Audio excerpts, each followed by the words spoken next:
Baiklah, Assalamualaikum warahmatullahi wabarakatuh. Perkenalkan, nama saya Eni Mas Praja, NIM 0606 1382 025074. Saya dari kelas Palembang akan membuat video UTS MK evaluasi pembelajaran tugas. Baiklah, yang pertama itu materi yang saya buat itu hakikat, prinsip, dan fungsi evaluasi pembelajaran. Yang pertama itu adalah hakikat evaluasi pembelajaran tugas. Hakikat artinya pemikiran evaluasi yang berarti penilaian atau pengukuran dan pendidikan adalah proses belajar mengajar. Dapat kita simpulkan bahwa hakikat evaluasi pendidikan yaitu berpikir secara mendalam maupun menyeluruh untuk menilai atau mengukur segala sesuatu yang berhubungan dengan pembelajaran. Pengertian evaluasi pembelajaran. Evaluasi pembelajaran adalah proses untuk mendapatkan data dan informasi diperlukan dalam menentukan sejauh mana dan bagaimana pembelajaran yang telah belajar dapat agar membuat penilaian atau judgement dan perbaikan yang dibutuhkan untuk memaksimalkan hasilnya. Slide selanjutnya itu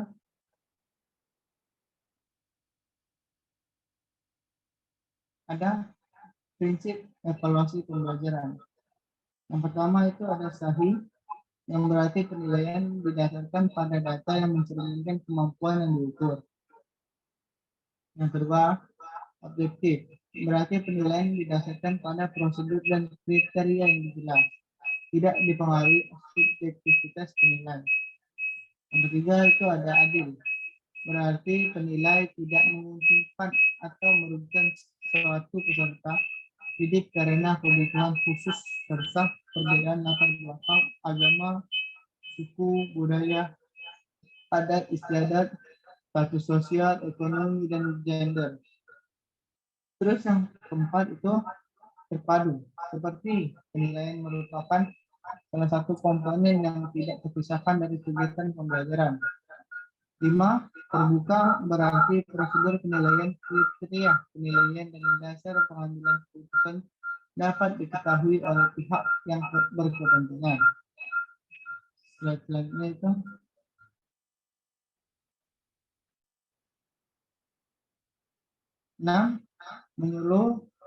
menyeluruh dan berkesinambungan.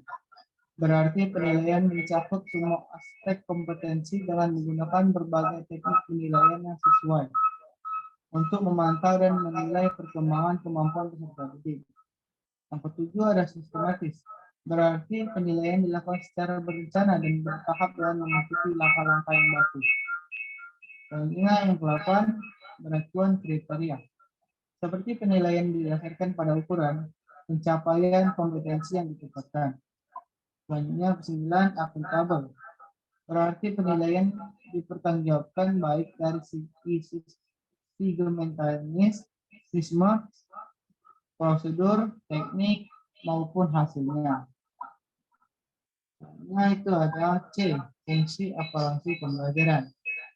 1. Fungsi formatif, yaitu untuk memberikan umpan balik pada guru sebagai dasar untuk memperbaiki proses pembelajaran dan mengadakan program remedial jika diperlukan peserta didik. Selanjutnya itu fungsi sumatif, yaitu menentukan nilai-nilai kemajuan atas hasil belajar peserta didik dalam mata pembelajaran tertentu sebagai bahan untuk memberikan laporan kepada berbagai pihak, menentukan kenaikan kelas, dan menentukan lulus tidaknya peserta didik.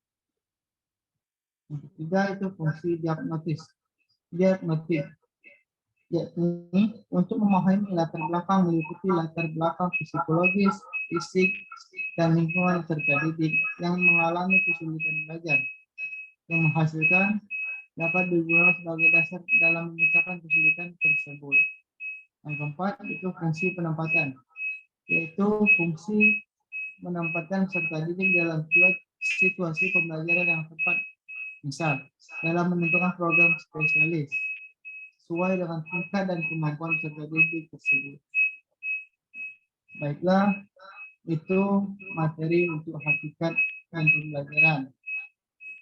Selanjutnya kita melanjutkan ke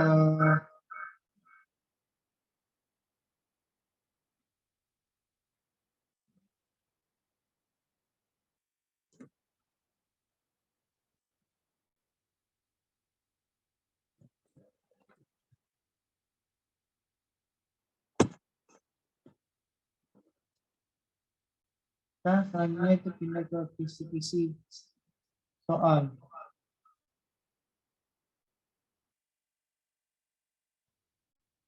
Baiklah, selanjutnya itu membuat kisi-kisi soal dan mikir soal pilihan ganda.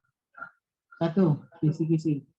Kisi-kisi adalah suatu pedoman yang membuat secara lengkap kriteria dari soal yang akan disusun dalam sebuah tes.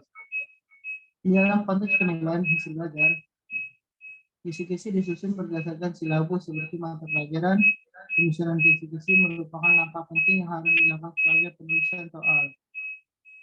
Apabila beberapa penulis soal menggunakan satu kisi-kisi, akan dihasilkan soal-soal yang relatif sama atau paralel dari tingkat kedalaman dan cakup materi yang ditanyakan. A. Kriteria kisi-kisi.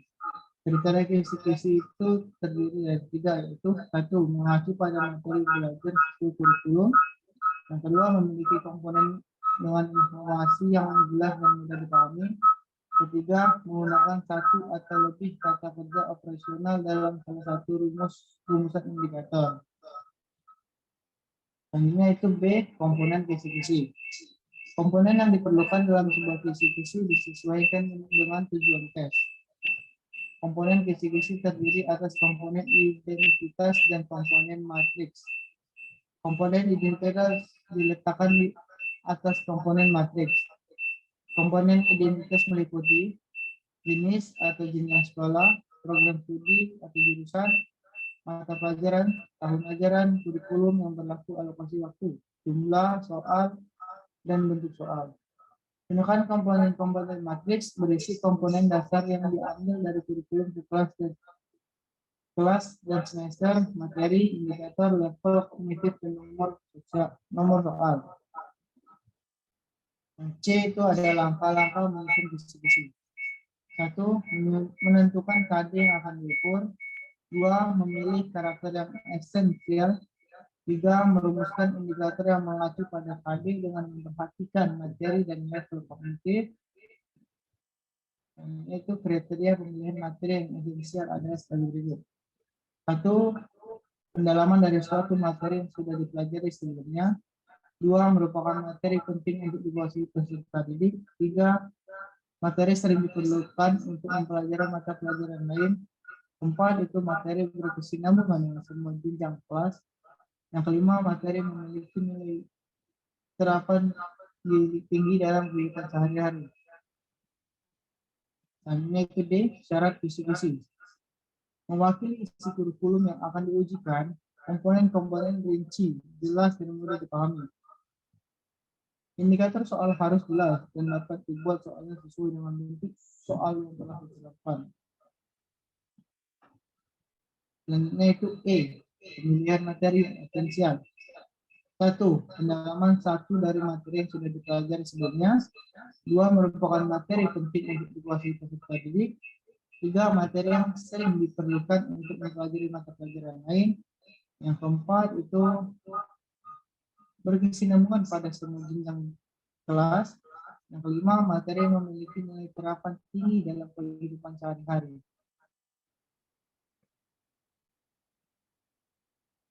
Di slide selanjutnya itu klarifikasi bentuk soal. Menyusun data atau soal secara sistematis atau menurut beberapa aturan atau kriteria yang telah ditetapkan.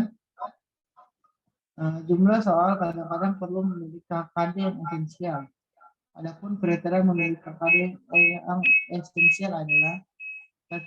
Merupakan KD atau lanjutan dari pendalaman dari satu KD yang sudah dipelajari sebelumnya. Yang kedua, merupakan KD yang penting yang harus dikuasai peserta didik. Ketiga, merupakan KD yang sering diperlakukan untuk diperlukan untuk mempelajari mata pelajaran yang lain.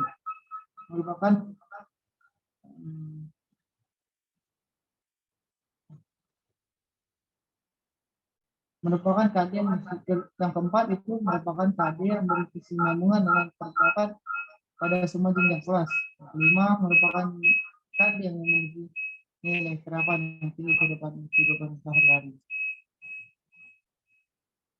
Yang selanjutnya itu ada di G, kriteria indikator membuat ciri-ciri keadaan yang akan diukur. Memuat kata kerja operasional yang dapat diukur atau kata kerja operasional untuk soal pilihan rendah satu atau lebih dari satu kata kerja operasional untuk soal hak uraian berkaitan dengan materi atau konsep yang dipilih dapat dibuat soal sesuai dengan bentuk soal yang telah ditetapkan. Selanjutnya itu terima kasih untuk yang kisi-kisi soal pilihan ganda ini. Dan selanjutnya kita pindah ke taksonomi Bloom.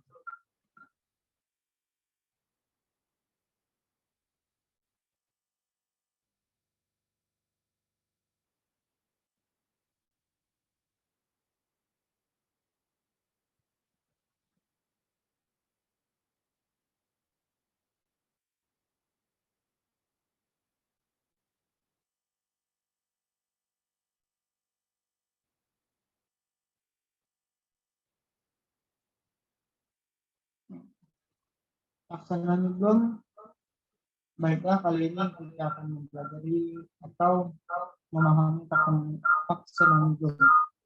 Taksonomi Bloom adalah struktur hierarki yang mengidentifikasi keterampilan berpikir mulai dari jenjang yang rendah hingga jenjang yang tinggi. Taksonomi Bloom pertama kali diterbitkan pada tahun 1956 oleh seorang psikolog pendidik yaitu Benjamin Bloom. Kemudian pada tahun 2001 direvisi oleh Craig Wolf dan para ahli aliran kognitivisme. Hasil revisi ini yang kita kenal dengan nama revisi taksonomi Bloom. Revisi yang dibuat hanya pada ranah kognitif dengan menggunakan kata kerja. Selanjutnya itu tujuan pendidikan dibagi dalam 3 domain, yaitu 1 kognitif domain atau ranah kognitif, 2 afektif domain ranah afektif, yang ketiga psikomotor domain atau ranah psikomotor. Versi awal taksonomi domain kognitif belum terdiri dari 6 tingkatan, yaitu yang pertama knowledge atau pengetahuan C1, yang keduanya itu comprehension atau pemahaman C2. Terus yang ketiga application atau penerapan, yang keempat analisis atau C4, terus yang kelima sintesis atau sintesis. Yang keenam ada evaluasi. Selanjutnya itu B, keterampilan berpikir kritis. Keterampilan berpikir kritis adalah suatu usaha yang melibatkan tenaga atau pikiran dan materi.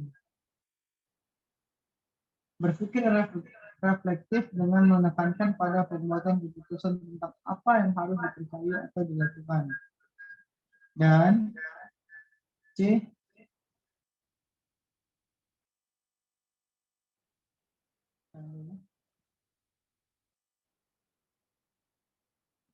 beberapa hambatan utama untuk berpikir kritis, yaitu ego. Ini adalah pemikiran yang terpusat pada diri sendiri dan mencapai pemikiran yang mementingkan diri sendiri. Groupthink ini adalah pemikiran yang berpusat pada kelompok. Ini terjadi ketika kita cenderung ingin menyesuaikan diri dengan apa yang orang lain pikirkan dan sebenarnya hasil kita yang menderita bias kelompok. Assumption ini adalah sebuah keyakinan tanpa bukti yang atau pembenaran akan ide yang diberikan. Wishful thinking, percaya bahwa sesuatu itu benar hanya karena dalam hati kita menginginkan itu benar.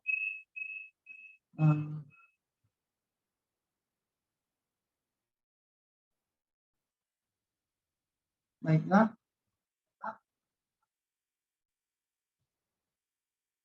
mungkin itu saja penjelasan yang dapat saya sampaikan dari 3 materi tadi untuk melengkapi video PS saya.